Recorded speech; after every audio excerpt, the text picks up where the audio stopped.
quay chốt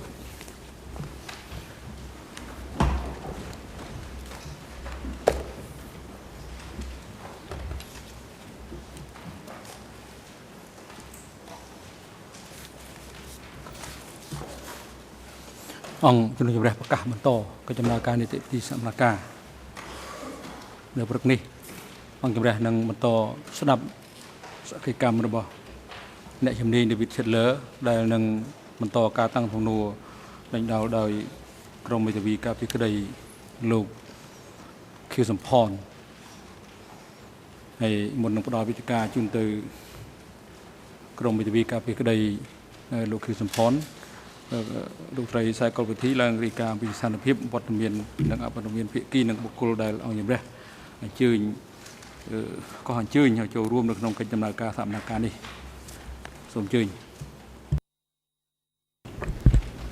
សូមគ្រប់លោកប្រធានគ្រប់ភាគីទាំងអស់នៅក្នុងរឿងក្តីនេះមានវត្តមានលើកលែងតែជនជាប់ចោតអៀងសេរីមានវត្តមាននៅបន្ទប់ឃុំខ្លួនខាងក្រៅបន្ទប់សកម្មភាពនេះដោយជនជាប់ចោតបានស្នើសុំលះបង់សិទ្ធិតាមរយៈមេធាវីរបស់គាត់ក្នុងការចូលរួមដំណើរការនីតិវិធីដោយផ្ទាល់ពីបន្ទប់សកម្មភាពសម្រាប់រយៈពេលពេញមួយថ្ងៃនៃថ្ងៃសកម្មភាពនេះលិខិតលះបង់សិទ្ធិរបស់ជនជាប់ចោតបានប្រគល់ដល់កលាមជីរួចហើយចំណែកឯសាក្សីដែលអង្គជំនុំជម្រះបានកោះហៅមកដល់សក្ខីកម្មបន្ទាប់ពីបញ្ចប់សក្ខីកម្មអ្នកជំនាញ David Chandler គឺសាក្សីដែលមានរហស្សនាម TCW 564សាក្សីរូបនេះនឹងមានវត្តមាននៅបន្ទប់រងចាំនៅម៉ោង11សាក្សីបានបញ្ជាក់ថាតាមសមត្ថភាពដែលគាត់អាចដឹងគឺគាត់មិនមានទំនាក់ទំនងញាតិលោហិតឬញាតិពន្ធជាមួយនឹងជនជាប់ចោតឬភាគីដែលមិនដឹងរដ្ឋបវេនីណាមួយដែលបានទទួលស្គាល់នោះទេសាក្សីបានធ្វើសម្បត្តិ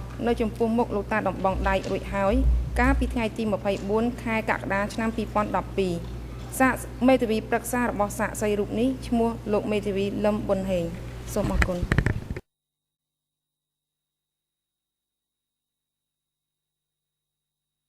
បាទអរគុណ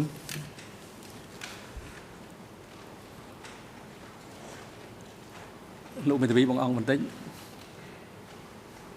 អង្គជំរះបានទទួលពាក្យសុំរបស់ជនជាប់ចោតអៀងសេរីចុះថ្ងៃទី25ខែកក្កដាឆ្នាំ2012តាមរយៈមេធាវីការពីក្តីប្រកាសសុំលះបង់សិទ្ធិចូលរួមនៅក្នុងសកម្មភាពដោយផ្ទាល់ក្នុងបន្ទប់សកម្មភាពនេះដោយសុំនៅតាមដានកិច្ចដំណើរការសកម្មភាពពីចម្ងាយតាមរយៈប្រព័ន្ធថតទស្សន៍សម្រាប់រយៈពេលដំណើរការសកម្មភាពពេញមួយថ្ងៃនេះវិជ្ជបណ្ឌិតដែលទទួលបន្ទុកពិនិត្យថែទាំសុខភាពព្យាបាលជនជាប់ចោតនៅមន្ទីរឃុំឃាំងអវតកបានពិនិត្យឃើញថានៅព្រឹកនេះលោកអៀងសេរីមានអាការៈហត់ខ្លាំងនៅពេលធ្វើចលនាបន្តិចបន្តួចនិងផ្ដល់អនុសាសន៍ថាលោកអៀងសេរីគួរតែត្រូវបានអនុញ្ញាតឲ្យគាត់នៅតាមដានកិច្ចដំណើរការសកម្មភាពពីចម្ងាយពីបន្ទប់មួយនៅខាងក្រោមសាលសកម្មភាពនេះអង្គជំរះយល់ឃើញថានាពេលនេះជនជាប់ចោតអៀងសេរីបានលះបង់សិទ្ធិចូលរួមក្នុងកិច្ចដំណើរការសកម្មភាពដោយផ្ទាល់ក្នុងបន្ទប់សកម្មភាពនេះតែគាត់អាចតាមដានកិច្ចដំណើរការសកម្មភាពពីចម្ងាយពីបន្ទប់ឃុំខ្លួនមួយស្ថិតនៅក្រោមសាលសកម្មភាពនេះតាមរយៈឧបករណ៍សោតទស្សន៍និងអាចសម្រួលទំនាក់ទំនងរវាងគាត់ជាមួយនឹងក្រុមមេធាវីរបស់គាត់បានហើយដូច្នេះអង្គជំរះសម្រាប់យល់ព្រមតាមដំណើរសុំរបស់ជនជាប់ចោតអៀងសេរីដែលបានស្នើសុំលះបង់សិទ្ធិចូលរួមក្នុងកិច្ចដំណើរការសកម្មភាពដោយផ្ទាល់ក្នុងបន្ទប់សកម្មភាពនេះឲ្យលោកអៀងសេរីនៅតាមដានកិច្ចដំណើរការសកម្មភាពពីចម្ងាយពីបន្ទប់ឃុំខ្លួនមួយស្ថិតក្រោមសាលសកម្មភាពនេះតាមរយៈឧបករណ៍សោតទស្សន៍សម្រាប់រយៈពេលដំណើរការសកម្មភាពពេញមួយថ្ងៃនេះប្រកបឲ្យផ្នែកសោតទស្សន៍ភ្ជាប់ប្រព័ន្ធសោតទស្សន៍សម្រាប់ជនជាប់ចោតអៀងសេរីអាចតាមដានកិច្ចដំណើរការសកម្មភាពពីចម្ងាយសម្រាប់កំឡុងពេលធ្វើសកម្មភាពសម្រាប់ថ្ងៃនេះបាទជាកិច្ចបន្តអង្គជំរះសូមផ្ដល់វិធានការជូនទៅក្រុមមេធាវីការពីក្តីលោកខៀវសំផនដើម្បីមានឱកាសតាំងធំដេញដោលចំពោះអ្នកជំនាញ David Chandler ជាបន្តសូមអញ្ជើញ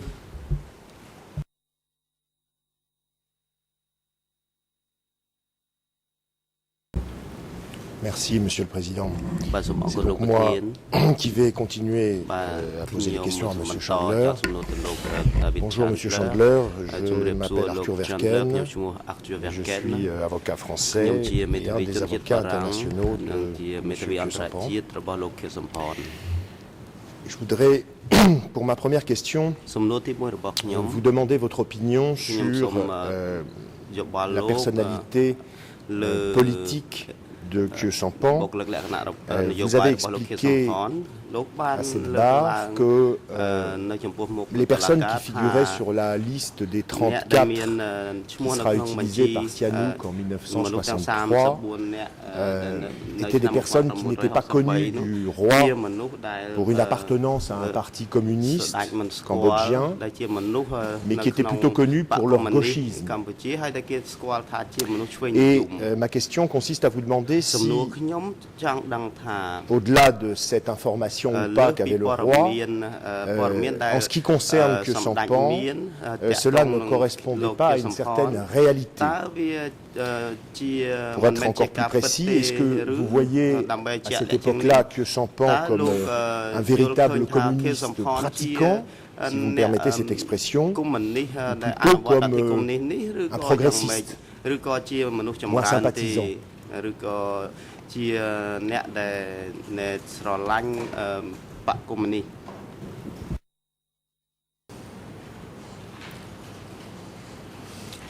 Thank you. Thank you, and good morning.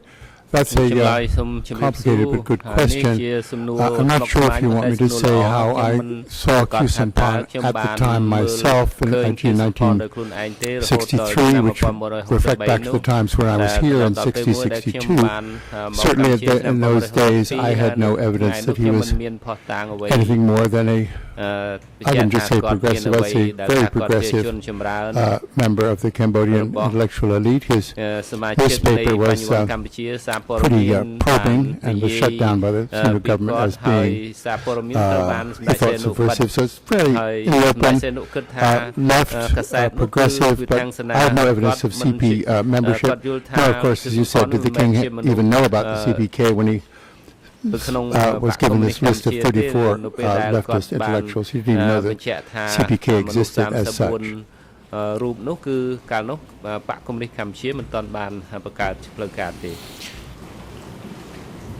Ça répond effectivement à ma question, je vous remercie.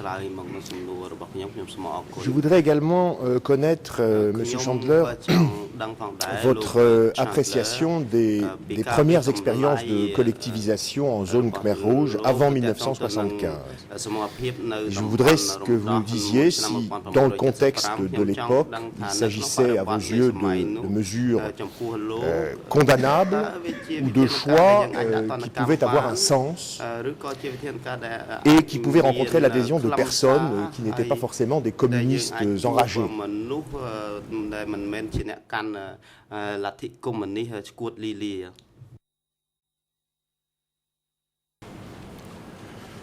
If you're talking of the evidence of collectivization in the southwestern zone in 1973, I'm not sure who you would like to say was condemning that. Certainly the American diplomat who was the source of a lot of that information to the Western world, to the outside world, was in a position to condemn it because it seemed very cruel. I don't know what other voices you're asking for who might have condemned this collectivization, which was, as far as we can say, indeed quite sudden and quite grim.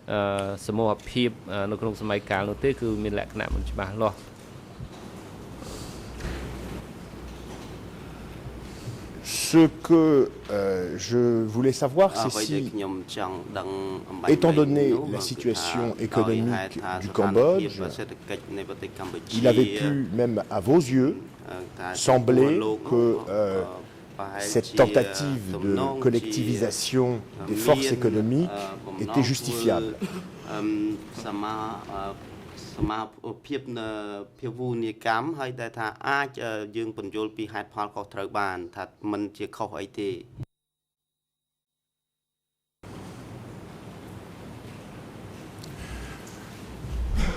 Well, it was certainly justifiable to the people who perpetrated it. I'm not sure I'm equipped to answer that question otherwise.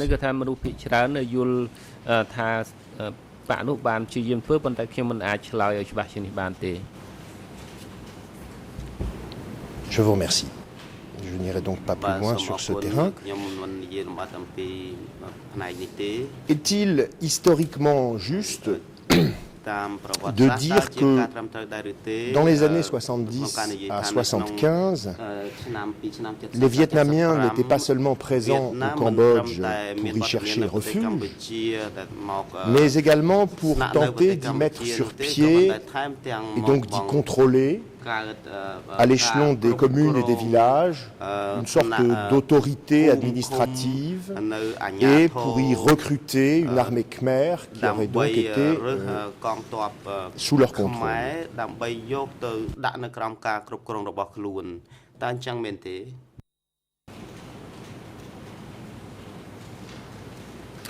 I don't have evidence of that Vietnamese political activity, and I certainly don't think that certainly after 72, when almost all their troops were withdrawn, that this political activity would have been permitted by the Khmer Rouge. I'm not sure what sources you're using here because I haven't read about this political indoctrination. Certainly the Khmer Rouge themselves were recruiting in this period, and certainly until 1972, as they were building their forces, they were operating, they were trained and armed and not led but trained and armed to a large extent by their allies, the Vietnamese.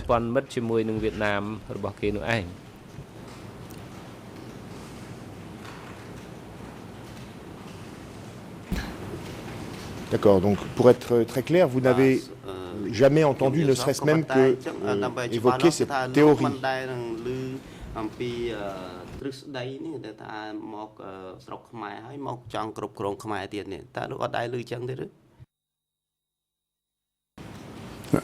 That I can't say. What I was saying is I don't remember a source that I've used in my own work for that kind of a theory, and I've never written it down. Someone may well have said it to me at some point in the last 35 years, and I can't say I haven't heard it, but if so, I don't remember such a conversation.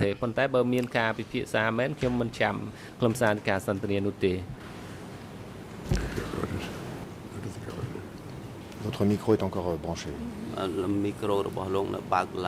Oh, sorry, I've finished. Attention.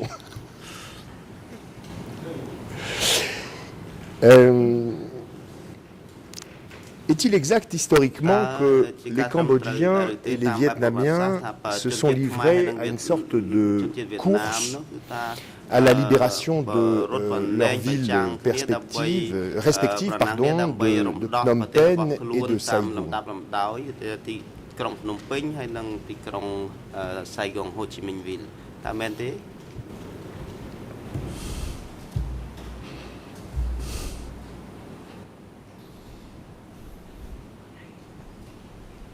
I'm not clear at all about that question. Which Vietnamese and which cities, which dates? I need to have some clarification on the question.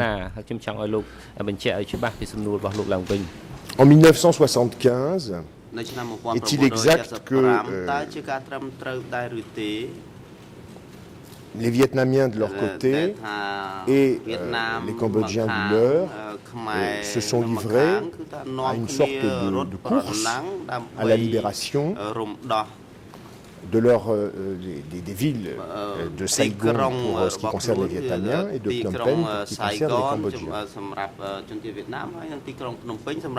Est-ce qu'on peut dire qu'il y avait une sorte de course à la libération du territoire?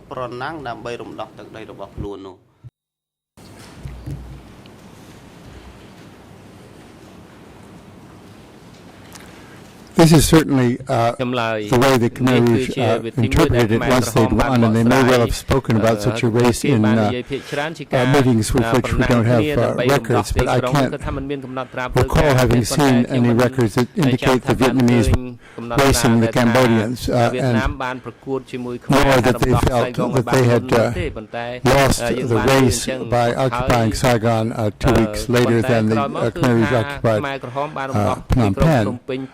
The Vietnamese communists up to the end were facing a well-organized army, and up to nearly the end were facing large numbers of foreign troops. Neither of these was the case in Cambodia, with the exception, of course, that we mentioned, if we can call the bombardments of 73 the same as foreign troops, but I don't think there was such a race. I think there was it was considered by the Khmer Rouge afterwards that race existed and that they had won.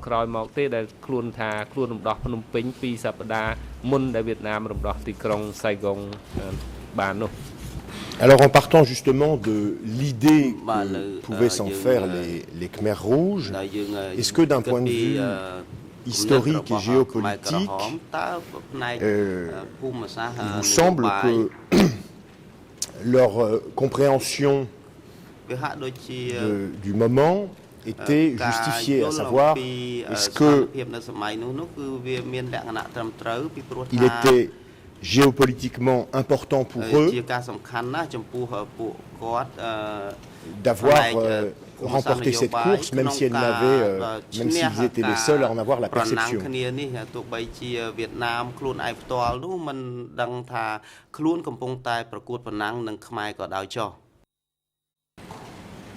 Oh yeah, I think that's a clear definition. Thank you.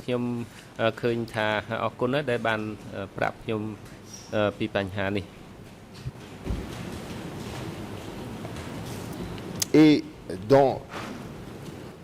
pour préciser peut-être un tout petit peu davantage, est-ce que dans ce contexte géopolitique, il était absurde de penser que les Cambodgiens, enfin, il était absurde pour les Cambodgiens, pardon, de penser que les Vietnamiens pourraient chercher à les déloger de Phnom Penh?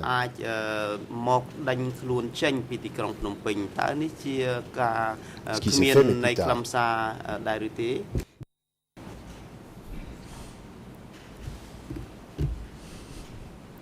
Oh, certainly in 1975, and I don't think the Vietnamese had any interest at all in dislodging the Khmer Rouge from Phnom Penh in April 75. They had many, many more important things to do. It's an important leitmotif of Khmer Rouge ideas about the world, and perhaps this is extended later on in history and before that also, that they think that the priority of foreign powers have to do with Cambodia. Cambodia is low on the list of most foreign powers. This is something that the Khmer Rouge were not willing to accept.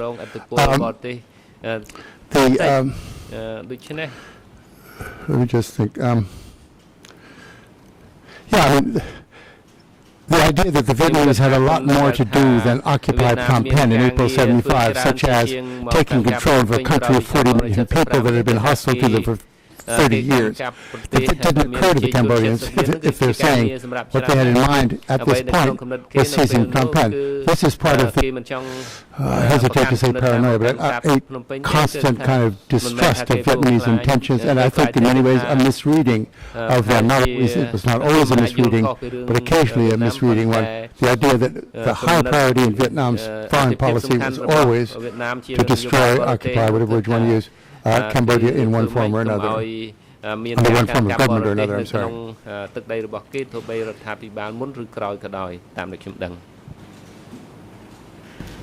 Je vous remercie.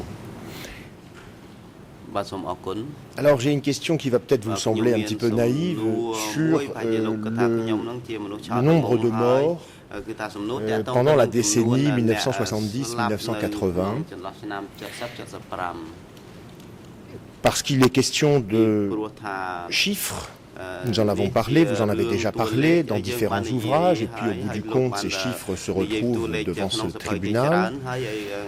Et je voudrais que vous nous parliez rapidement des incertitudes qui pèsent sur ces chiffrages. Je sais bien qu'un seul mort est de trop, mais je n'arrive pas à comprendre comment et quand, dans un pays comme le Cambodge, après le Kampuchea démocratique, à la suite d'une succession d'événements aussi graves que les bombardements américains, la guerre contre Lon Nol, la famine, le régime du Kampuchea démocratique, le conflit contre les Vietnamiens, il a été possible de faire la part des choses et d'une certaine manière de rendre à César ce qui appartient à César, c'est-à-dire attribuer à chaque événement son lot de décès. Est-ce que vous pouvez nous en dire un peu plus sur ce thème?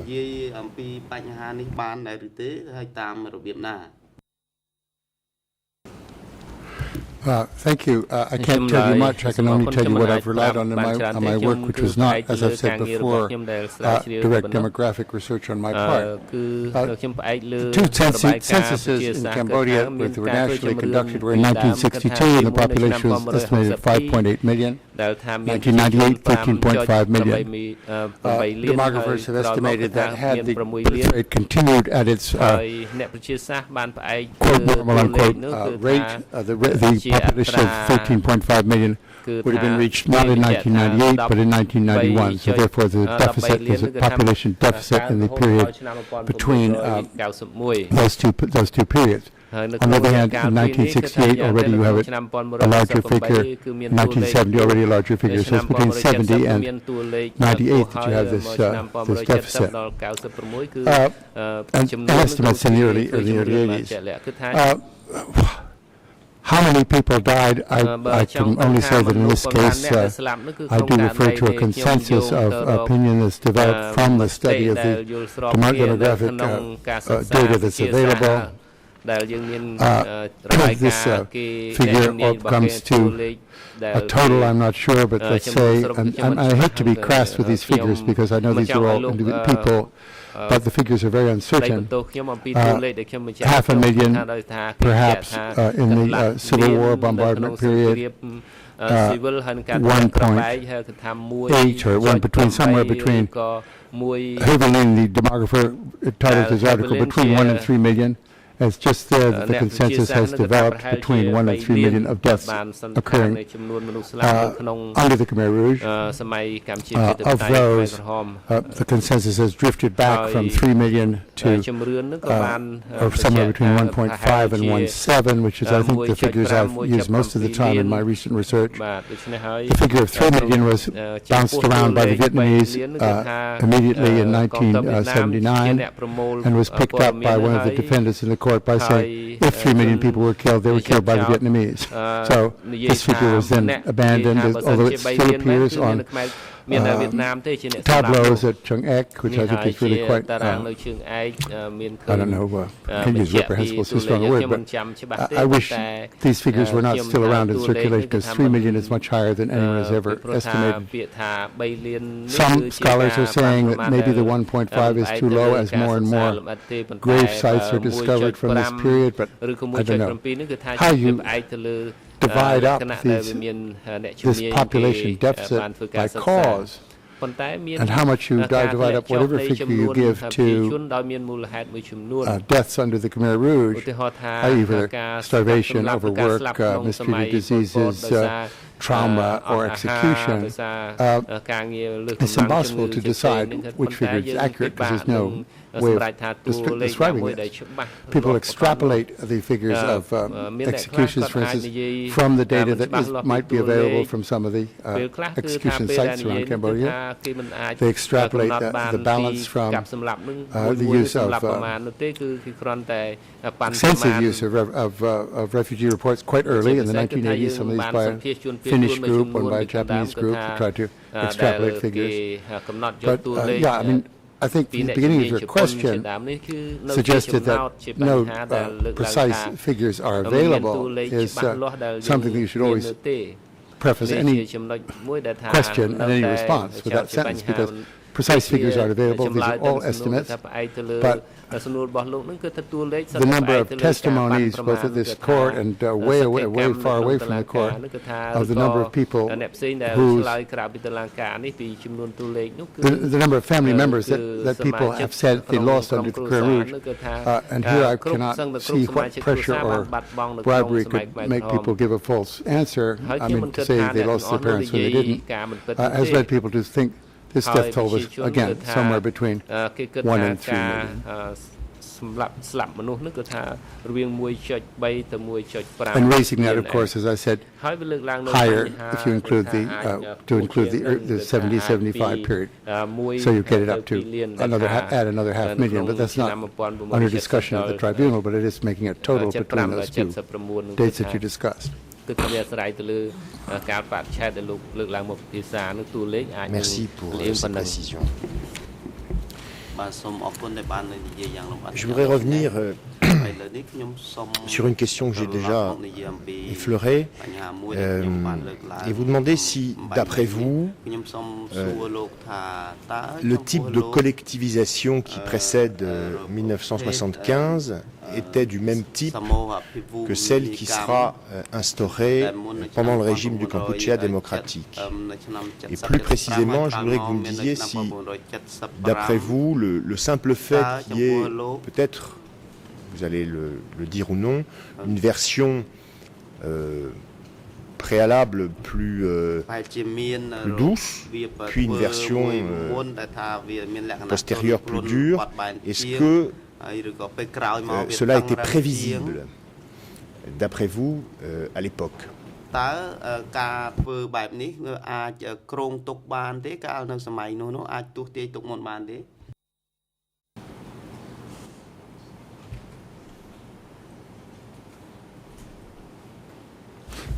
I've lost a bit of your question. Was something foreseeable in 1973 from the information gathered by Kenneth Quinn, or was something... I mean, the answer is, it seems to me that the information that Mr. Quinn received from refugees fleeing into Vietnam in 1973 seemed to suggest, or I won't say seemed to suggest, suggested that many of the programs later introduced in DK were already in effect. Not all of them, but certainly the uniformity of costumes, the very hard work, the communal eating, the breaking down of personal property. These policies put in effect by Tom Mok, a member of the Central Committee and a member of the Standing Committee, suggests that, to me, that he could not have been acting independent of DK policy. So, not DK, it wasn't yet DK, of the CPK policy. I think the policy seems to, the history seems to suggest that this was an area in 73 that seemed an appropriate place to begin this work. There wasn't fighting going on there for reasons I'm not clear why Takeo and so on were not heavy combat zones, but they apparently weren't. There was under firm CPK control, been liberated quite early in the Civil War. Under Tom Mok, over the years, had developed a very loyal and capable set of subordinates who were the people who operated in the Southwest later on. So, yeah, I mean, this was a successful beginning of the sorts of policies, not all of them. To begin with, there was intimidation of monks also happened in this period. Almost, not quite the list of 8, but several. Moi, je vous parle, Monsieur Chandler, ce que je voudrais savoir, c'est si, d'après vous, historiquement, il y a eu un durcissement progressif de...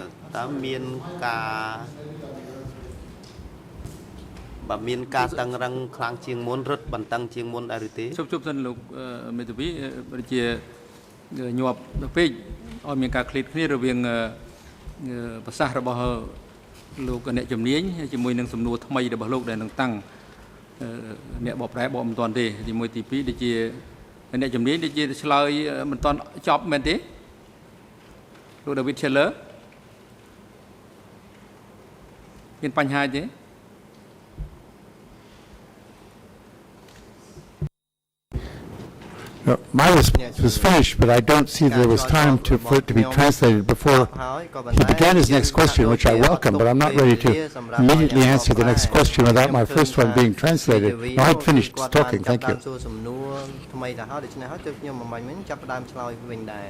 But I know the temptation, I've leapt around myself, so I'm not... Monsieur Chandler, j'essayais juste effectivement de vous interrompre, d'où le chevauchement, car j'avais le sentiment, en écoutant votre réponse, que peut-être ma question initiale n'avait pas été suffisamment précise ou que vous n'aviez pas compris. C'est la raison pour laquelle, afin de ne pas perdre du temps, puisque celui-ci m'est compté, j'ai tenté de vous interrompre et il y a eu un chevauchement dont je m'excuse.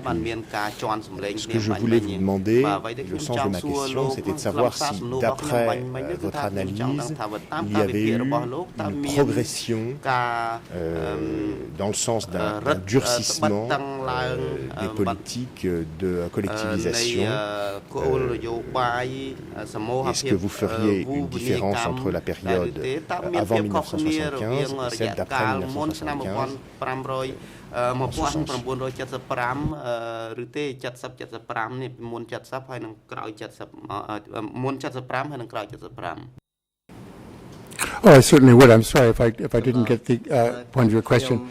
The difference, one of the differences, however, is not the difference between the policies being pursued, which those, as I was trying to say, identical policies in both places, but the large number of witnesses the second time, the small number of witnesses the first time, the small geographic zone the first time, the large geographic zone the second. So the second time we're talking of evidence that's come in from the entire country, first time from just a portion of one province. So of course it gets much larger, and the evidence suggests that it got worse, but we just have so much more evidence that they're different phenomena.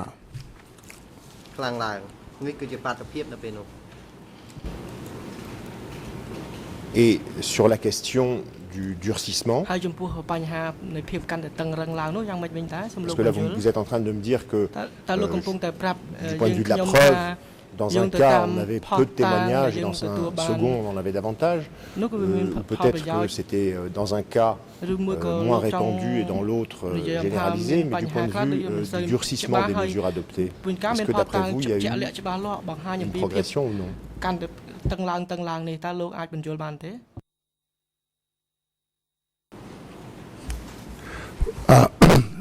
Good question. There's lots of evidence that nobody was a tougher person under DK than Tamok. This is the same, but he had a more cooperative base people type province under his control in the southwest under DK than, say, the people in the northwest had, who were, as I said before, dealing with hundreds of thousands of new people who had agricultural experience and a great deal of expectations on the part of the government. The harshness of treatment, I think, I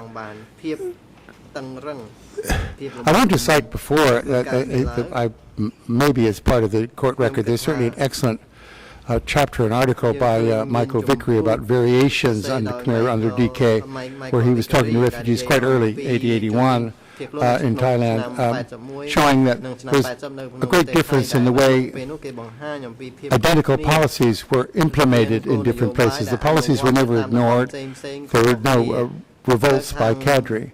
But places with trained cadre, a longer period of CPK control, a smaller number of new people, all seem to operate in a smoother way than places with untrained cadre, lots of new people. So things I don't think got more severe in the southwest, for example. They stayed severe, but people were used to that. They were more severe in the east than they certainly had been under Sihanouk, but they're less severe than they were in the northwest. So, yeah, I mean, that's as best I can do with your question. Je vous remercie et justement à ce sujet, est-ce que, d'après vos connaissances, il est exact de dire que dans certaines régions, les chefs de zone et de district se comportaient comme de véritables petits roitelets ou seigneurs de guerre, selon l'expression que l'on veut employer, qui ne rendaient pas forcément compte de toutes leurs activités au pouvoir central.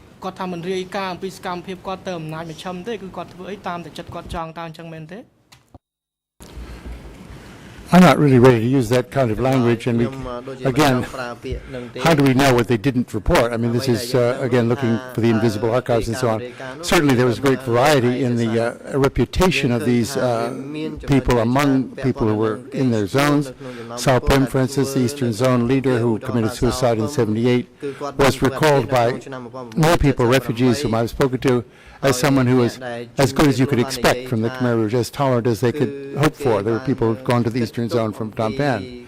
Others, like Tamok, was quite severe, certainly with any new people or anything, any objections to his control. I hesitate to use petty warlords. We're not talking about pre-revolutionary China here. We're talking about a country that was under pretty, I think probably more centralized political control than occurred in its history. So warlords is a phrase I don't want to, a word I don't want to use.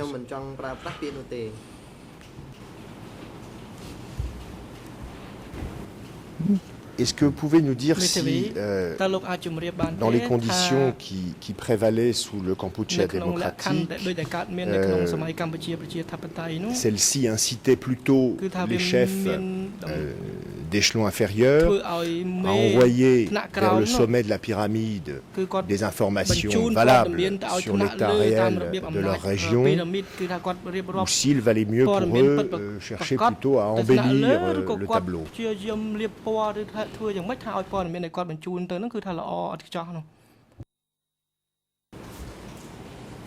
That's a good question. It's impossible to answer. Again, we have no idea of how valid the few correspondences we have between zones that are. We suspect this is probably the case. Certainly we know the quotas were not being met, and the reports to the Center for Rice reports to the Center did not say the quotas are not being met. But I'm certainly completely unwilling to make a blanket statement about reports to the Center when A, so few of them survive, and B, we have no idea of knowing how true or false these reports are without a lot of corroborating evidence. I don't think they're a very good source of evidence for people not telling the truth, for example, because I think people had to be very sure-footed under this regime, and some people who didn't tell the truth in the ways you suggest were purged as soon as the truth came out. So it's hard to answer your question on a blanket way.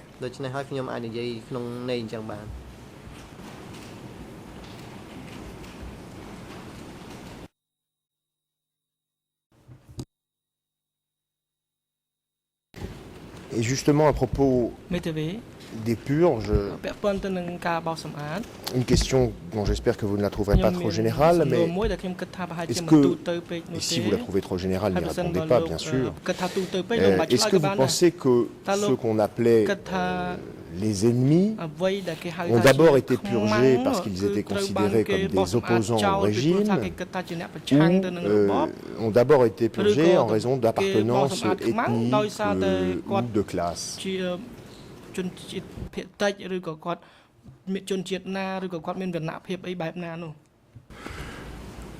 This is a question that lies at the center of this whole inquiry. I don't want to make a definitive answer to it, but certainly the evidence is that purges based on racial or ethnic categories came rather later than earlier. Purges of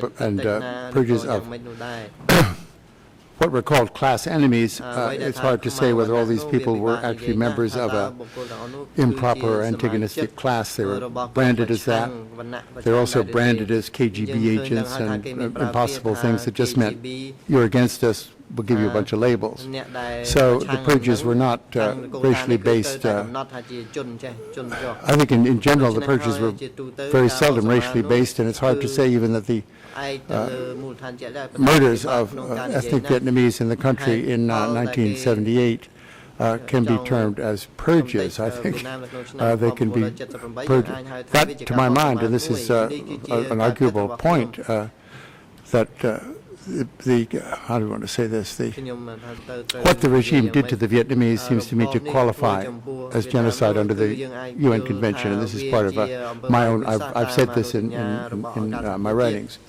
The other purges, by and large, do not. But this is that's a personal opinion. But certainly they came late in the regime. Any purges related to ethnic groups came late in the regime, rather than early, rather than 75, 76.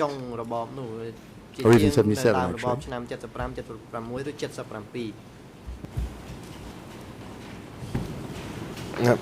Pour continuer sur la question des purges, mais appliquée à un autre domaine, Nous savons que sous le régime du Kampuchea démocratique, les purges ont atteint des personnages très haut placés. Et dans ce contexte, j'ai un petit peu de mal à comprendre deux aspects de votre témoignage à cette barre qui, pour l'instant, me paraissent contraires et au sujet desquels je voudrais vous donner l'occasion de vous expliquer. D'un côté, vous avez dit qu'il y avait peu de débats ouverts au sein du Kampuchea démocratique, même à très haut niveau. Et en même temps, vous avez dit que la prise de décision sous le Kampuchea démocratique vous paraissait beaucoup plus collective que vous ne l'aviez écrit il y a 22 ans. Ma question est la suivante. Comment peut-on prendre des décisions collectivement s'il n'y a pas de débat ouvert?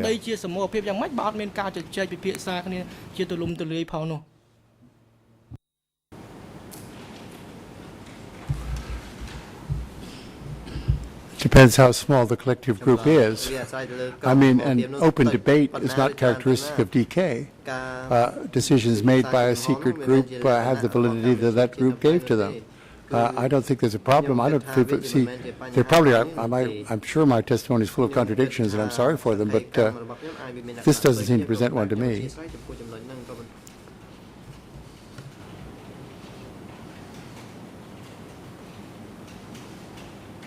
No, let me supplement that.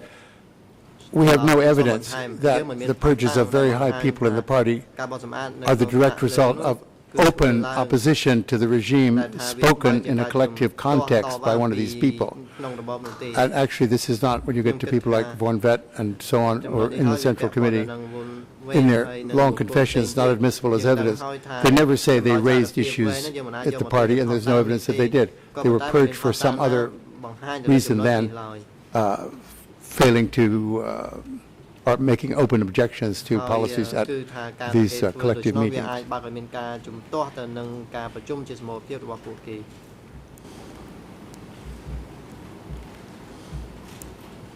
Donc vous pensez qu'il pouvait le faire librement? Vous pensez qu'il pouvait s'exprimer librement dans ces réunions?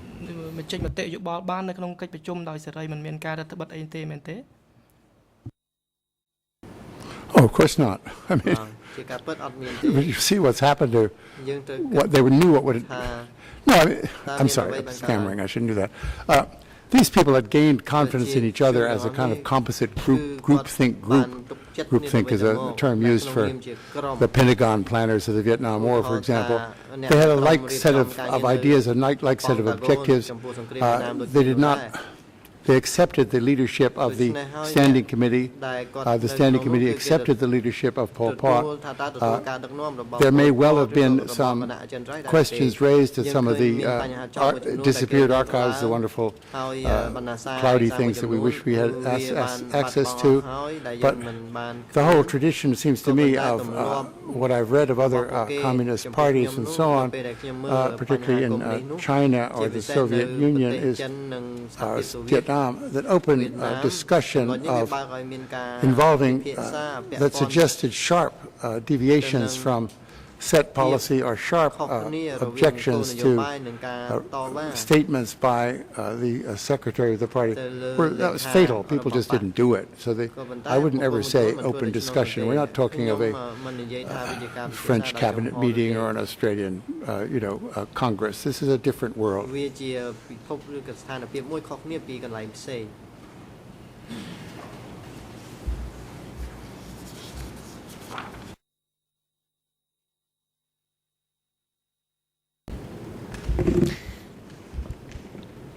Je voudrais passer à une autre question dont vous venez de citer le thème à l'instant en parlant d'archives. Lorsqu'il vous a posé des questions, mon confrère Son Arun de l'équipe de défense de Nyonchea vous a demandé si vous aviez visité tous les lieux dont vous parliez dans vos ouvrages, et vous avez répondu que ça n'était pas forcément capital dans un travail d'historien. Moi, de mon côté, je voudrais vous demander ce qu'il en est de la consultation de documents d'époque sous la forme d'origine. Vous avez vous-même convenu que le contexte politique du Cambodge était extrêmement lourd depuis la fin du Kampuchea démocratique, au point qu'il avait pu mener à certaines soustractions de documents, disparition de pans entiers d'archives. Et je me demande si dans un tel contexte, vous ne pensez pas qu'il serait préférable pour un historien d'avoir en main, à un moment donné, les documents qu'on lui présente comme étant des originaux plutôt que des copies.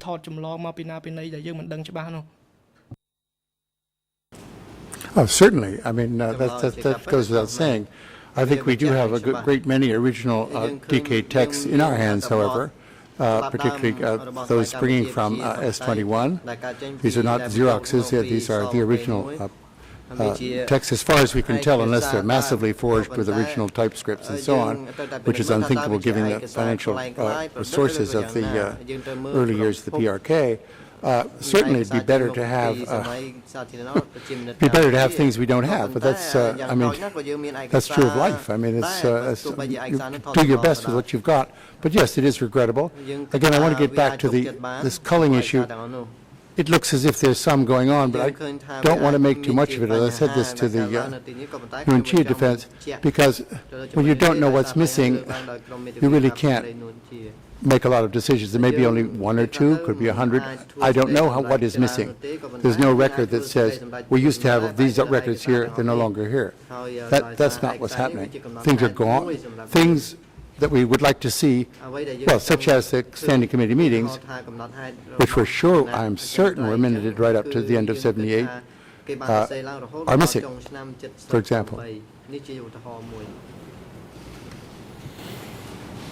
Pour poursuivre sur cette question, vous avez dit hier à cette barre que vous pouvez estimer qu'il y avait eu au moins 300 réunions du comité permanent sur le Kampuchea démocratique. Or, nous ne disposons aujourd'hui que de 19 procès-verbaux qui mentionnent dans leur titre réunion du comité permanent. Je ne suis pas excellent en chiffrage, mais je crois que 19 sur 300, ça correspond à peu près à 8%. Et je ne cherche pas ici à accuser quiconque d'être responsable de cette situation, ce n'est pas là du tout mon objectif, mais à vous demander si vous ne pensez pas que la situation d'historien, vous venez un petit peu d'y répondre, auquel il manque 92% des procès-verbaux qui rendent compte de l'activité de l'instance suprême du parti, que cet historien est dans une situation extrêmement difficile à surmonter pour atteindre les objectifs qui sont les siens.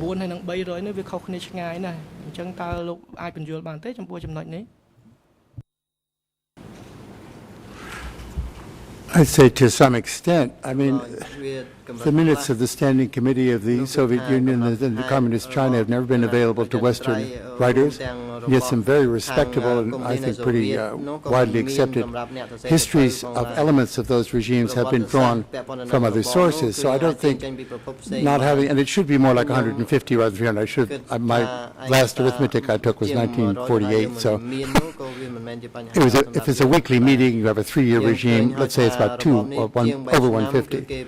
This is a remark that Khieu Samphan made openly. They met sometimes once or twice a week, so let's say once a week. Twice would get you to 300 and so on. I think these meetings are crucial, but they're not necessarily available. American cabinet meetings are not available. They're confidential. People write history without these things and accept that fact. It's regrettable, but I just, I don't know what to say, not object is a court word, I don't use that word. Unmanageable is not a word I'd use, because, I mean, people manage without these things, and they manage commendably. They write good history without these particular documents. Or they can write good history, and they can write bad history also.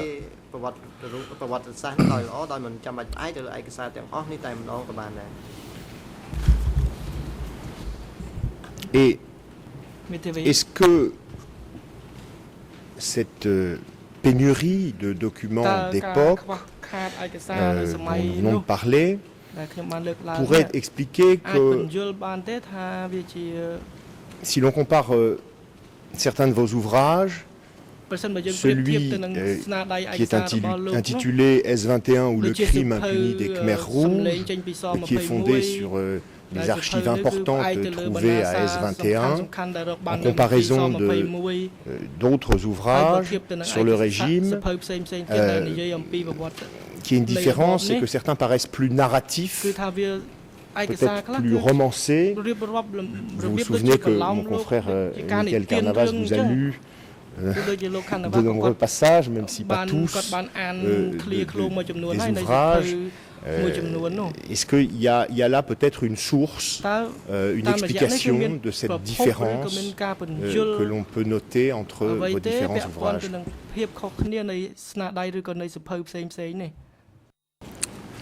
Well, I wish I had written novels. I've never written a novel. I wish I had. I'd like to be a novelist, but I'm not. And I don't think biographies are novels. I don't think they're nonfiction. I don't think they're fiction. I don't accept that differentiation. They're a different genre from narrative political history. They have to be there about an individual person. But yes, there is a difference. For instance, for my book, The Tragedy of Cambodian History, I used almost no original Khmer Rouge documents because I hadn't gotten into Cambodia before I submitted the manuscript. It had some documents that had come out through various people from S21. I used a few confessions. I had access to some of these early standing committee meetings printed in that book, Pol Pot Comes to Power. I did the best I could, and also, of course, that's only one chapter of the book is devoted to this period, rather than the book covered a 35-year period. For the Pol Pot book, I used as many original documents as I could, again, including recorded speeches of his and documents from Tung Padivat, which was revolutionary flags. That's a contemporary Khmer Rouge document, which we have in its original. Oh, we have copies of the original. I used some confession texts already. I was starting to work on the archives of S21. I'd come back to Cambodia for research in 90, 91. And submitted the manuscript in 92. The third book was, I think I said, not in narrative form because it wasn't a history of S21. It wasn't a narrative history of S21. That's only the first chapter. It was an analysis of the operations of S21 as far as this could be induced from, to a large extent, from the archival material springing from that place. And I said before, when someone asked about percentages of sources and interviews, the interviews were highest in the first book and lowest in the S21 book, the percentage of interviews versus documentary work. Each book is different. Each book required slightly different techniques. I don't think no, so I'll leave it at that, except to renew my reluctance to accept the idea that I've been writing fiction.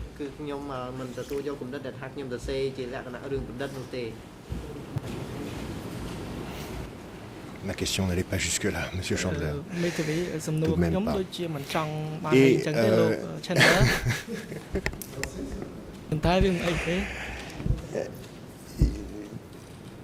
ces derniers jours, vous ont été présentés des photocopies de documents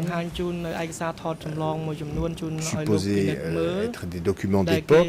Et est-ce que parmi les documents qui vous ont été présentés ces derniers jours, il y en a certains qu'à un moment donné dans votre carrière de chercheur, vous avez eu en main sous une forme originale d'époque?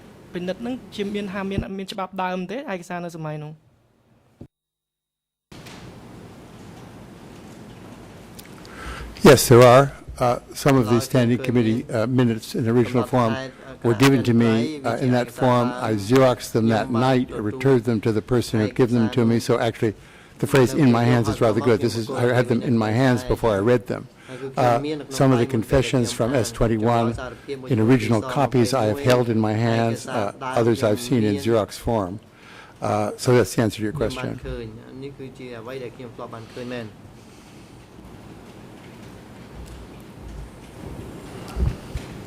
Alors, pour être un peu plus précis, essayer de donner un exemple sur cette question. Lors du premier jour d'audience, vous aviez expliqué qu'un original du procès-verbal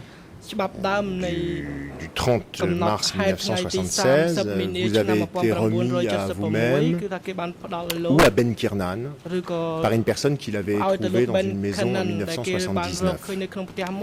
Est-ce que vous pourriez nous donner le nom de la personne qui vous a remis à vous ou à Ben Kiernan, je n'ai pas bien compris, ce document à l'époque?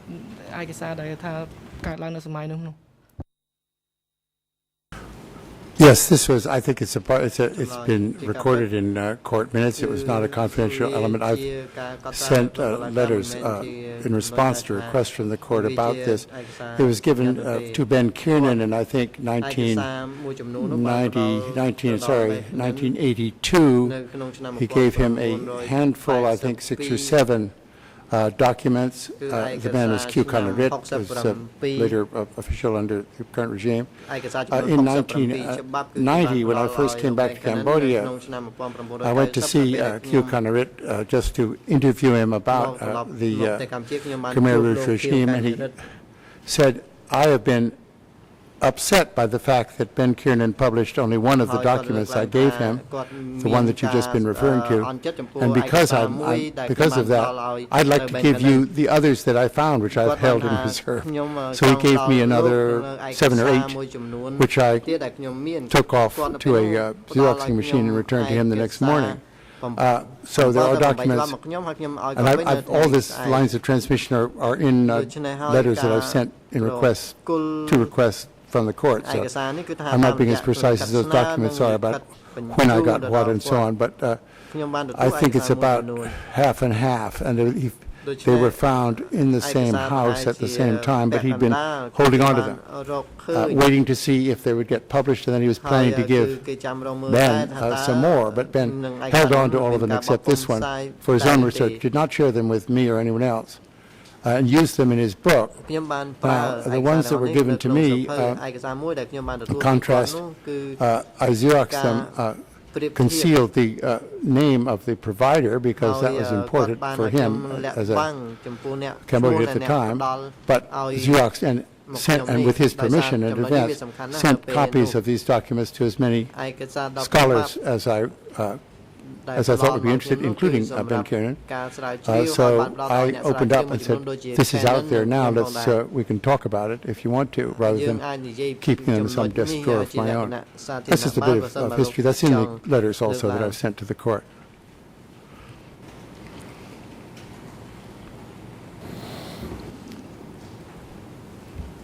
Alors, à cette barre sont venus il y a quelques semaines les responsables actuels d'ICICAM. Et il m'a été donné de poser des questions à son directeur, qui n'a pas voulu indiquer à quel endroit il conservait d'éventuels originaux datant de l'époque du Kampuchea démocratique.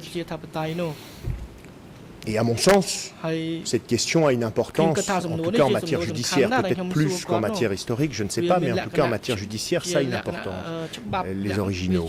Est-ce que vous, de votre côté, vous avez la moindre idée de la raison pour laquelle d'ICICAM pourrait être réticente à indiquer le lieu de conservation de documents originaux?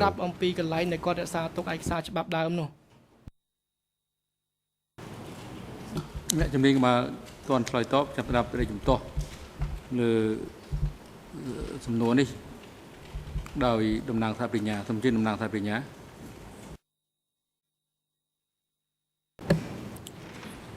Your Honour តំណាងសាភិញ្ញាលោក First of all, I don't think that the very fact stated by my learned friend is true. I don't recall DCCAM witnesses being unwilling to disclose the sources of documents they received. In fact, we spent អល់ឯកមិនចង់ទំលាយពីប្រភពដើមឬទីកន្លែងនៃឯកសារនោះទេគឺថាអាចគឺមានការសន្និដ្ឋាន and that's where there were confidential sources. I don't think they relate to any of the documents we've been looking at over the last few days.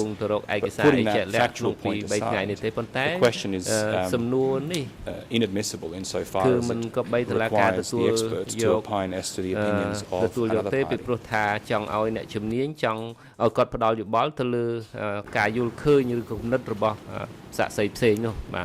Juste un point, Monsieur le Président. Mesdames, Messieurs du tribunal, je crois que mon confrère a confondu ma question. Je n'ai pas dit que les gens de DICICAM avaient refusé de donner leurs sources. J'ai parlé du lieu de conservation des originaux. Je n'ai pas parlé des sources, j'ai parlé du lieu de conservation. Vous vous souvenez peut-être que j'ai demandé au directeur de DICICAM où il conservait ces archives, il n'a pas voulu répondre à cette question. Je demandais à M. Chandler s'il avait moins d'informations sur des raisons qui pourraient expliquer ce mutisme.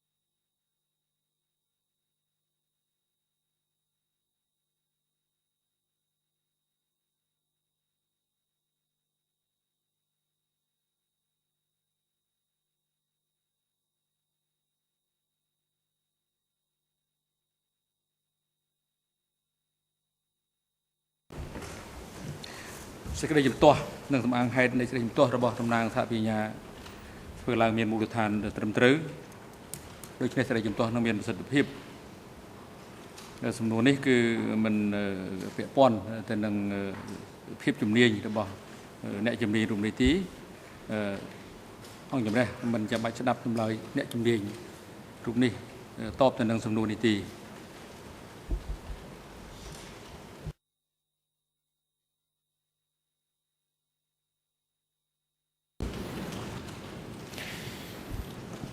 Je vais donc passer à une question suivante.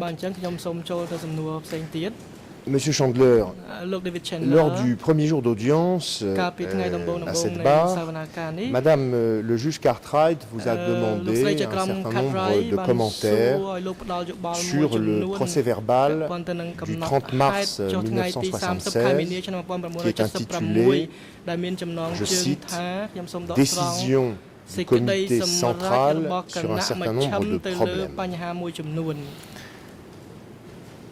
Ce procès-verbal n'est pas signé, il ne contient pas de liste ou de mention des participants. Et pour tenter d'éclairer cette situation, Madame Cartwright vous a donc demandé si en mars 1976, certains des accusés ici présents siégeaient au comité central. Ma question ne va pas porter exactement sur ce point. Ce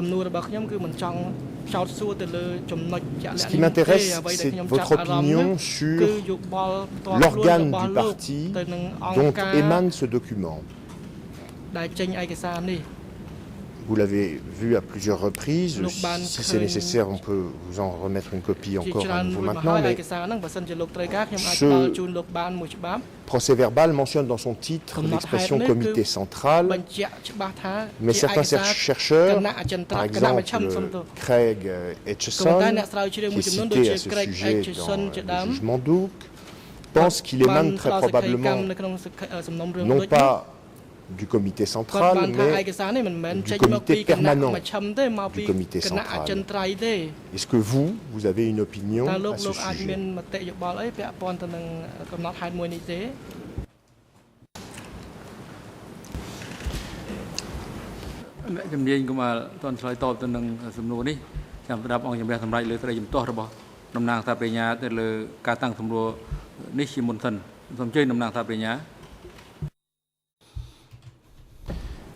it's an important question, and it should not be asked in such vague terms to refer vaguely to other experts, such as Craig Etchison, and then without referring to any specific document that Dr. Etchison authored, to draw such a conclusion is not proper. If my friends wish to refer to other materials, and those materials can be put to the expert, we'd like to see if they were on their list for use in court today, and we can proceed from there. But vague references to other experts as a way of leading the expert in court to a particular conclusion are not appropriate.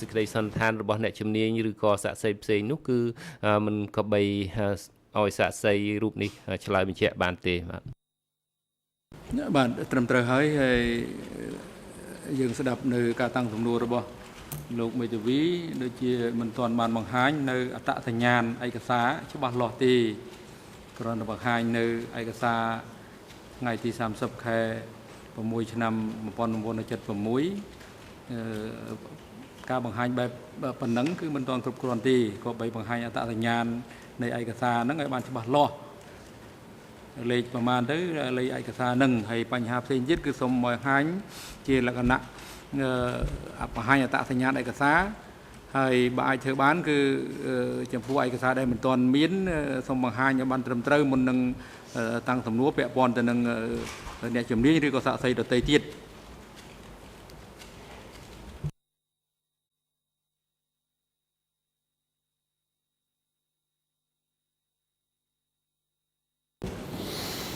Oui, Monsieur le Président, c'est vrai que je suis peut-être parfois un petit peu trop spontané, mais enfin en même temps, il s'agit des documents centraux de notre discussion depuis des semaines.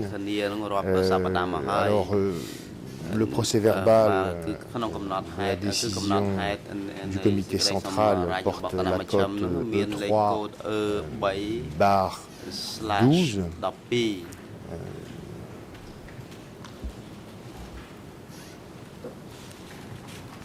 Je peux en faire... បាទតុលាការទទួលឯកសារជាกระดาษពីលោកមេធាវីជូនទៅសាក្សីពិនិត្យ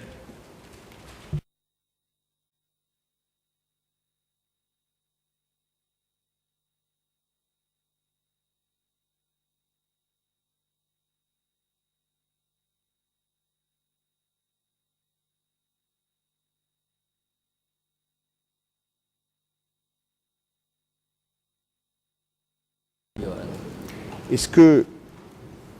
Merci, Monsieur le Président. Monsieur Chandler, est-ce que vous êtes au courant d'une discussion technique qui serait relative à l'organe exact dont émanerait ce procès-verbal?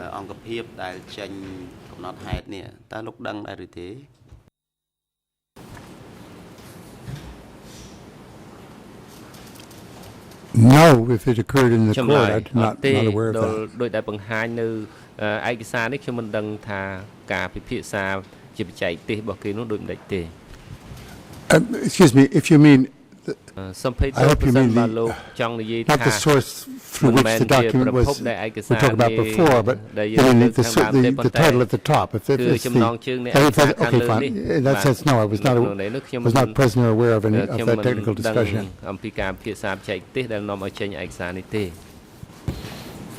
D'accord.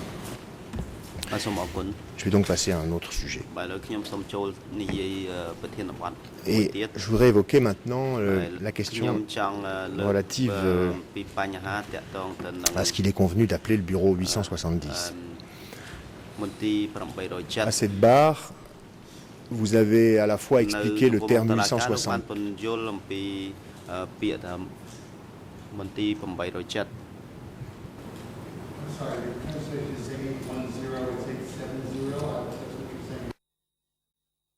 Lúc nãy chấm ní mà toàn ba micro toàn prod bắt cá đấy lúc mình bắt mấy những ở châu được trong cả một bọn bỏ phải thế mà trong trăm mà tích vậy. I'm very sorry. I must say, before I came down here, my daughter who lives in New York was amazed that I'd never spent any time in court. So my behavior might be irregular, and I apologize for that. But just to clarify, I don't know what the defense lawyer said in French. In English, it came over as 810, which is, I'm sure he knows it means 870. I don't want it going on the record as 810. That's all I was trying to say. 810. It's 870. I'm happy to discuss 870. Thank you. Oui, j'ai effectivement parlé de 870. Vous avez à cette barre expliqué ce terme comme signifiant un nom de code pour désigner Pol Pot, et vous avez également décrit un bureau 870 comme étant un endroit où étaient gérés les documents et toute la paperasse qui circulait au sein du parti.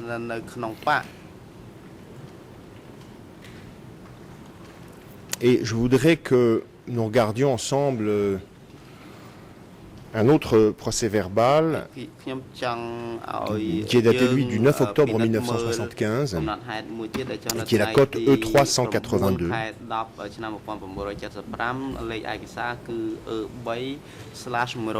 Et je voudrais que l'on vous remette un exemplaire de ce document.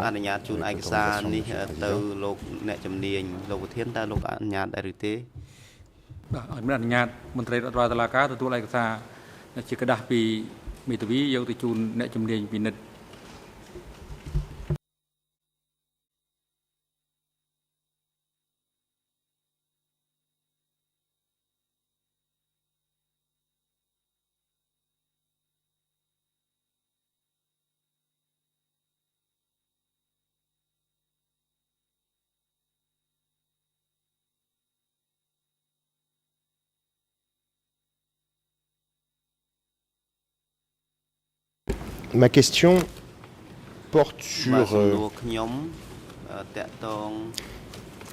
la page 2 de ce document,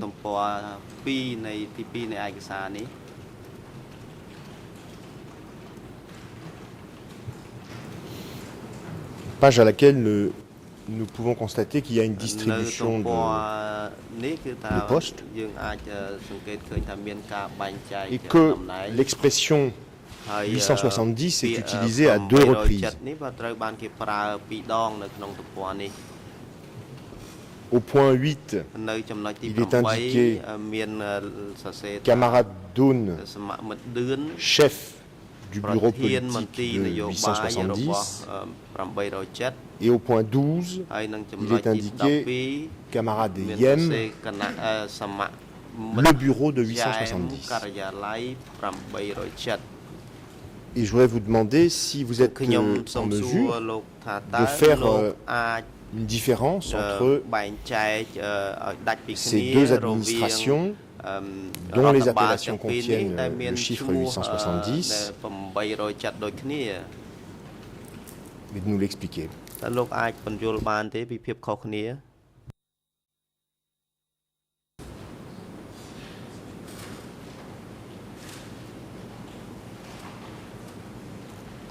Could I move the page, my page up a little bit, please, on my screen?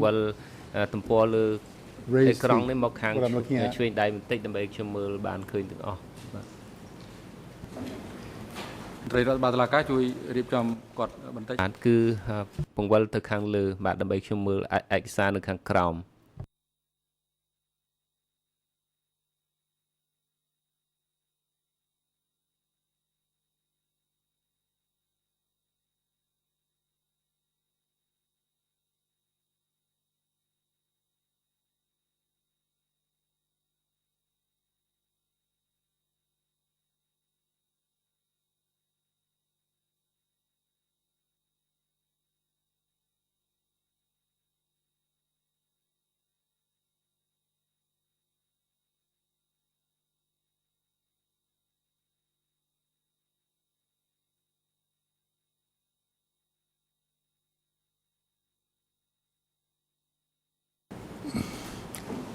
Thank you. That's all I needed. I'm afraid pushing the page down didn't help me with my answer, but yes, there's certainly a distinction between these two names. Dern is Suavasi. I'm not. With prior notice, I could have found in my hotel room, I think, the Comrade Yem. I'm not sure I could identify him. He's certainly a different person. It is not, as far as I know, a code name. In your interest, the code name ever used by Kusampan may have been, but not to my memory, not to my knowledge. So this is a name I don't recognize. It's certainly different from the other one.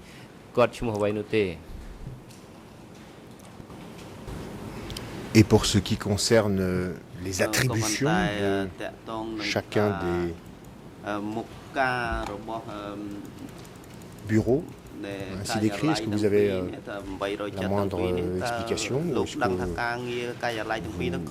n'êtes pas en mesure de nous en dire davantage?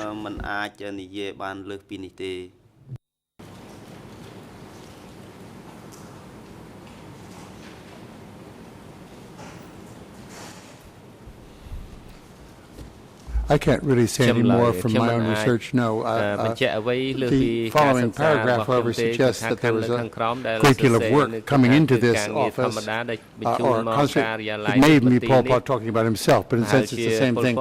He talks about an overload of paper, so I presume one of the roles of these people was to channel this material so that it could be in manageable form. A little slight modification I'd like to make to your earlier question. I don't think I ever said, and if I did, it was not well said, that all the paperwork concerning the party came to 870. If all the paperwork concerned the party came to 870, the building would be buried with paper and nobody would be living inside it. This paper directed to 870 came to 870. A lot of paper was, but not all the paper concerned. The phrase you used, I think, was all the paper concerning the party. That's not the phrase I'd use. Otherwise, I can't expand it. I just can't go further than that.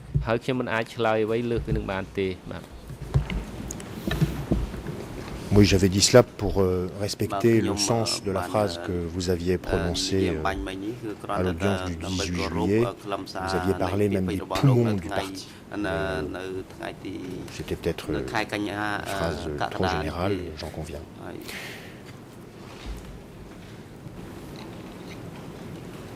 Vous avez également exprimé à cette barre l'idée que Sampan aurait succédé à Doon à la tête de ce qui est décrit ici comme le bureau politique de 870. Et je voudrais vous demander quelles sont vos sources, quels sont les éléments de preuves tangibles que vous avez ou à quoi vous renvoyez pour exprimer cette opinion.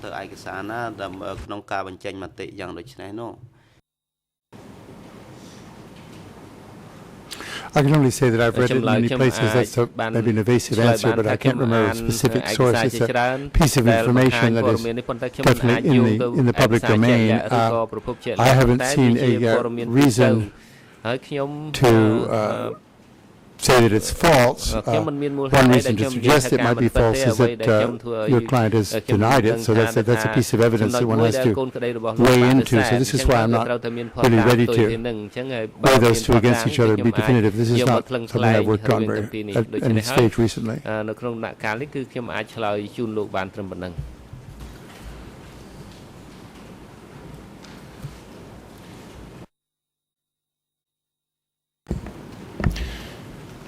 J'ai une question de curiosité, vous me direz peut-être si elle est mal placée, mais j'ai remarqué que la semaine dernière, à un moment donné, à propos du bureau 870, sur lequel vous étiez interrogé, vous avez en quelque sorte refusé de vous prononcer sur les travaux de M. Stephen Eder. Et je voulais vous demander de m'expliquer peut-être pourquoi ce refus.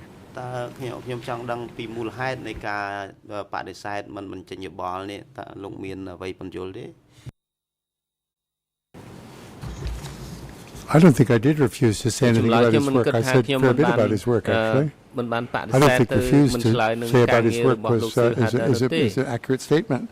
I may indeed have based some of my thinking about this particular move on things that he wrote, so I could say that is that's true. I think these statements have also been written by other people working independently. But yes, okay. Steve Hedder was one of the sources for my view that Khieu Samphan did occupy this position. And material that he used that I was not able to verify. Clearly, it was his work, and I guess I accepted it. Some of that particular part anyway.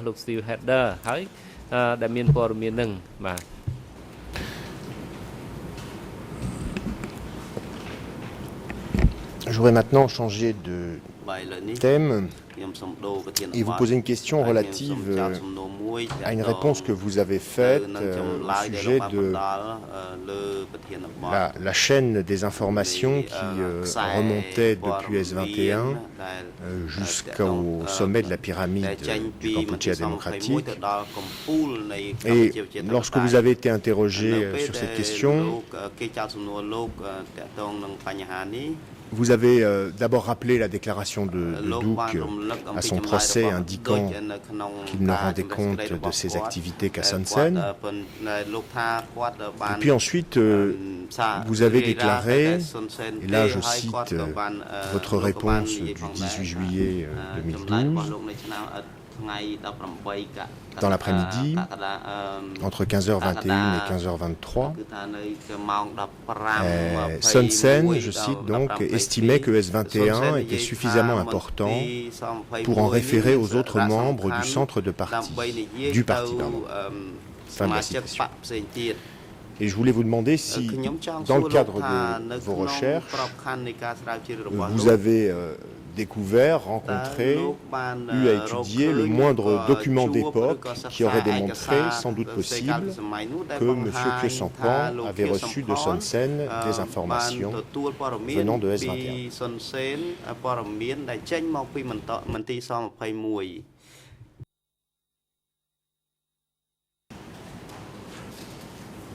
No, I've never seen such a connection. And I must say again, the translation came through as testimony on 10th July. I'm sure you said 20th, but just the translation said I was testifying on the 10th. I was in Australia on the 10th, so that doesn't work. Otherwise, no, the answer, I mean, I'm not trying to be facetious. The answer to your question is no, I have not seen such documents.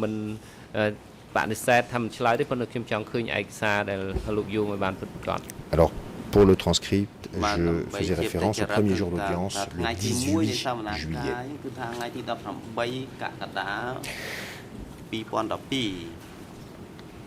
Alors ma question suivante concerne le 19 juillet, la deuxième journée d'audience. On vous a déjà un petit peu interrogé sur cette réponse que vous avez donnée. Je veux parler là du passage où vous avez déclaré, je vous cite, c'est la page 29-30 vers 10h04 de la version française, ouvrez les guillemets. Il me semble que la période de la fin des années 60 dans la jungle correspond davantage à un temps de préparation des politiques qu'ils appliqueraient lors de leur accession au pouvoir plutôt qu'à la nécessité d'échapper à la police de Sihanouk. Et en fait, j'ai un petit peu de mal à comprendre cette déclaration que vous avez faite. Et je la comprends d'autant moins quand je la rapproche de ce que vous avez dit ensuite. C'est-à-dire que vous avez par la suite dit à cette barre rappelé que grâce à leur fuite dans la jungle, les dirigeants du PCK avaient tous échappé au geôle du roi. Et puis vous avez également rappelé à cette barre que Vous avez parlé de la répression du soulèvement de Samlot, et vous avez même dit hier que si elle n'avait pas été aussi sévère, que Sampan n'aurait pas pris le maquis.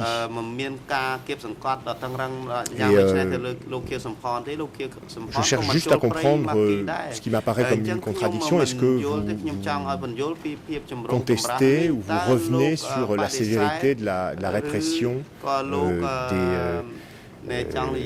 des soulèvements de Samlot, et puis ensuite sur les menaces dont a pu faire l'objet M. Khieu Samphan et qui ont entraîné son départ de Phnom Penh? Ou est-ce que c'est une mauvaise interprétation de ma part?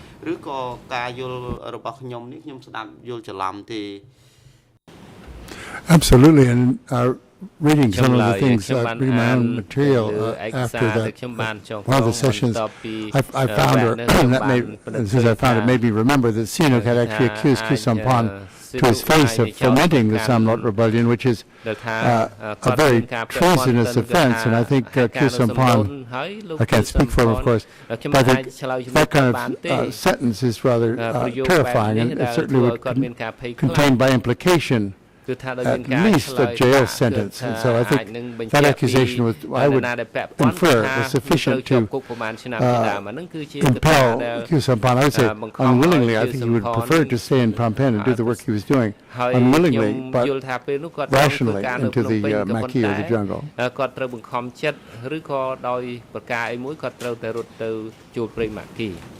Toujours sur cette période, dans votre livre Tragedy of Cambodian History, qui porte la cote D108, barre de fraction 50, barre de fraction 1.75,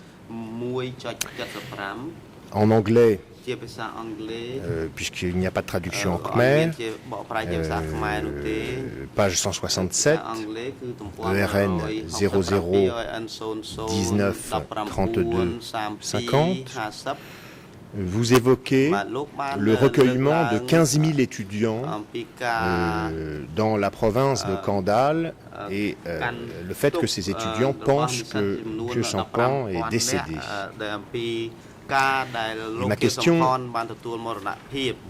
porte sur le fait de savoir si cette situation aurait-elle pu, dans votre esprit,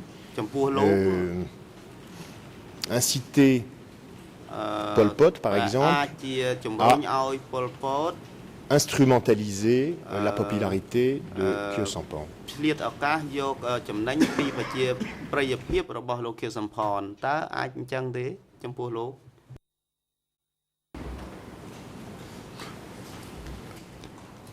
I certainly would not agree with that supposition. I don't see evidence for it. I said in my first, I forget which day it was now, I'm sorry, but that Khieu Samphan in this period, certainly in his electoral district, he was one of the very few assemblymen who visited his district and cared and responded to difficulties that district had. I've met people over the years who were in his electorate, and this is even after the Khmer Rouge period, certainly after the Khmer Rouge period.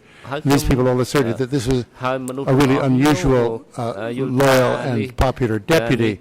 So I think the demonstration, I don't think this was organized by the CPK, which in any case was in Ratanakiri at the time, the directorship. I don't think they sent a telegram to somebody who I can't imagine.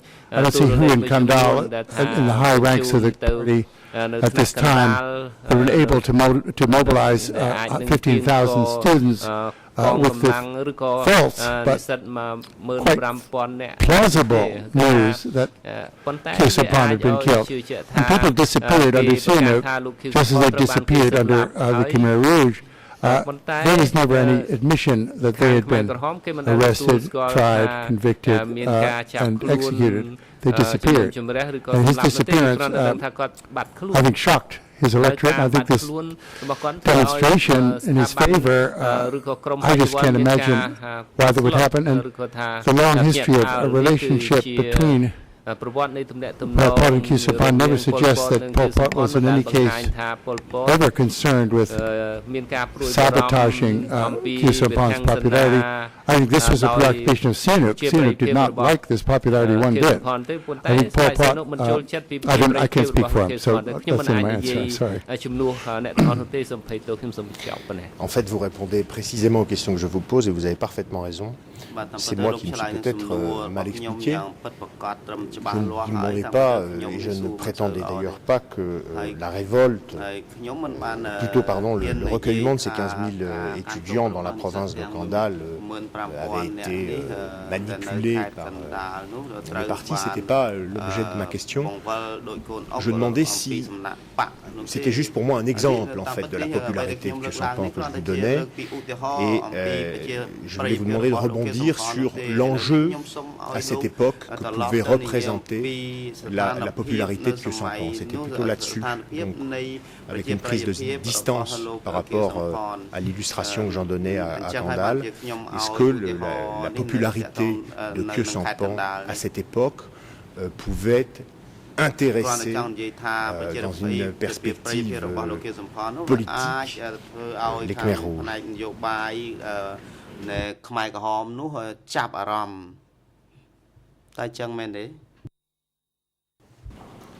Well, certainly, I think the behavior of the three ghosts before they were ghosts was very useful to the party, and it's my view that these people were acting under party direction generally.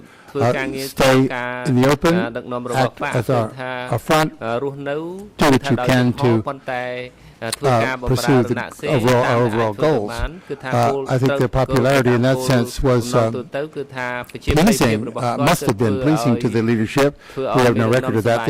And whether someone is pleasing or not is never the kind of language these people use. Were they doing their work well or not? I think their work was quite satisfactory. What happened in '67, as we said in the first question, was that Khieu Samphan unexpectedly became terrified by the language that Sihanouk was using to him, which could hardly have been put in his mouth by the Communist Party, and made him think, if I stay longer, I'm going to go into prison. And I had an interview during my writing that book with a French official very close to Sihanouk at this time, who claimed to me that he had been visited by Khieu Samphan, his friend, a day or two before he left, and he told the person I interviewed, I have to get out of town. I'm sorry. You're my friend. This is au revoir. They were speaking French. That this is goodbye. And my friend, my interview person, says it was a sad moment because he himself, a French progressive, felt that Khieu Samphan was doing very commendable work. Not for the party. My friend was, my interview Ben was by no means ever a member of any French Communist Party, of any Communist Party.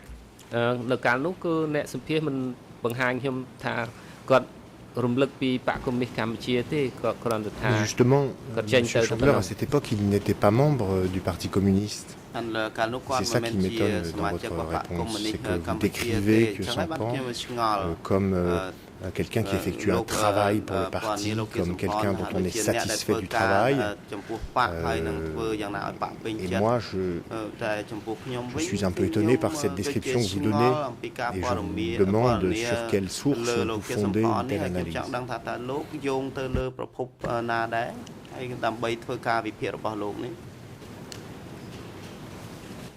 អ្នកជំនាញកមាល់ឆ្លើយតបសូមអញ្ជើញលោកតំណាងសាស្ត្រាចារ្យ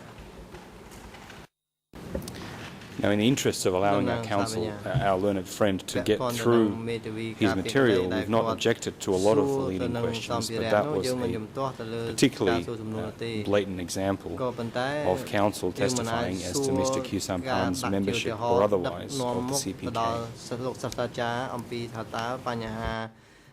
គាត់គួរតែសារនៅក្នុងមិនមែនជាសមាជិកបកកុម្មុយនីសនោះគឺយ៉ាងណានោះឡើយ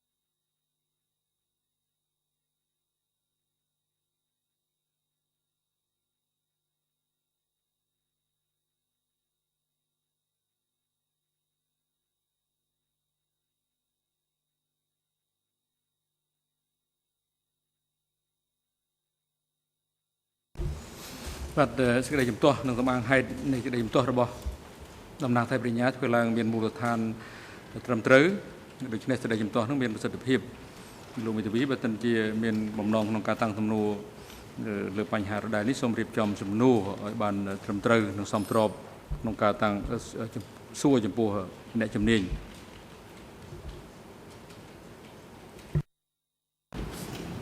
Merci, Monsieur le Président. Monsieur Chandler, on m'a traduit de votre réponse que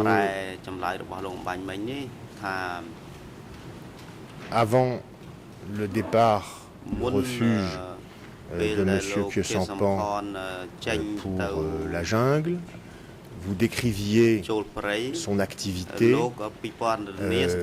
comme celle de quelqu'un obéissant déjà au parti.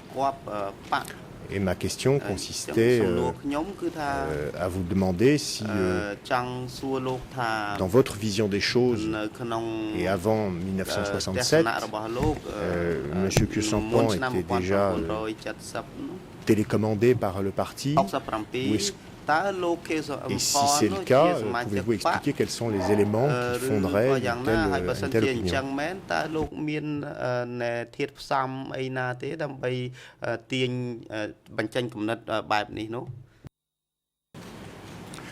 It's an inference. And of course, in your earlier question, it's difficult to say if I can't pick a phrase out of a question that wasn't allowed. You said that we know he wasn't a member of the CPK. I wish I knew your sources for that, because we have no information about his membership or non-membership. Indeed, we have no information about anybody's membership in the CPK. It was always secret. No membership cards that I know of have survived. So he could have been a member all along, or never, or whatever. Never seems to me extremely unlikely. This is a person who was a member of the French Communist Party, who has never deviated, and I don't use deviate, it's a bit demeaning, who has never altered his perspectives on views of world history, whose close association with other members of the CPK at the Kampuchpat school where he taught, his close association with the other two ghosts, certainly who were also, if they weren't members of the CPK, they certainly were acting in its interests at many stages of their open careers. I think the idea that Khieu-Samphan, this is one that is pretty widespread and popular, and it's one that I don't accept for lots of reasons. I have to go back to my sources, which I can't do today, to say why I'm saying that, but I think it's unfeasible to suggest that Khieu-Samphan was sort of a left-leaning, French-style, left-of-center, liberal, who was, that this was all he was, that he was not, or he'd become disconnected from the international communist movement, which he joined in France, saw no possibility, feasibility, profit, whatever you want to use, in connecting himself with the movement in Phnom Penh, a move that every other member of the people who'd come from France, Son Sen, Khieu Samphan, Ieng Sary, Pol Pot, many others, when they came home from France, had membership in the Communist Party, they joined the Cambodian Party. So to say that he didn't ever do that just because we don't have his membership card seems to be a hard ask. Certainly his membership, as I said, was secret. Sihanouk thought he was a deep-dyed communist, but Sihanouk didn't know about the CPK either. He had no idea that its structure was out there. But he was ready to accuse Khieu-Samphan of this heinous crime, and which led Khieu-Samphan to flee. Now, he fled to the countryside, and who does he meet? Oh, just by coincidence, he meets Tamok. Where he come from? I never saw him. I'm not a member of the... Who is this guy? Well, this is part of the part that makes it unbelievable that he had connections that he could use when he fled. He didn't flee into a part of the forest that he had no connections with. So that's my rather murky reply to your good question.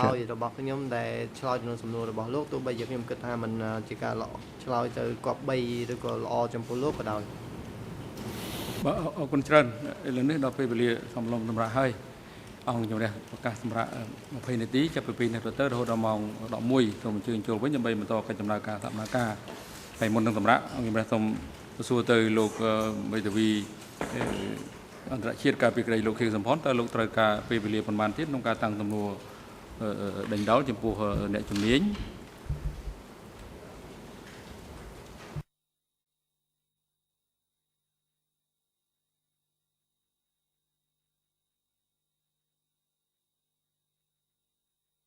Je serai en mesure de répondre à votre question peut-être au retour de pause, Monsieur le Président. ត្រឡប់មកវិញបាទខ្ញុំអាចឆ្លើយតបនឹងសំណួររបស់លោកប្រធានបានលោកប្រធាន Faut que je revoie mes questions. ខ្ញុំពិនិត្យមើលសំណួររបស់ខ្ញុំសិនខ្ញុំអត់ហ៊ានឆ្លើយតបទៅនឹងលោកប្រធានឥឡូវទេលោកប្រធាន Mais j'ai en tête បាទអរគុណណាស់ប៉ុន្តែជំរាបលោកថាលោកមិនអាចប្រើប្រាស់ពេលវេលាហួសពីពេលសម្រាប់អាហារថ្ងៃត្រង់ទេ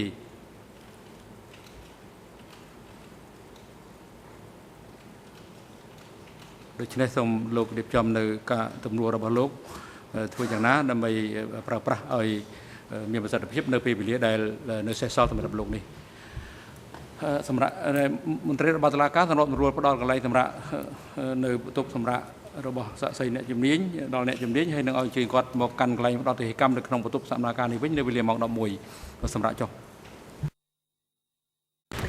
សូមអញ្ជើញក្រោយឈរ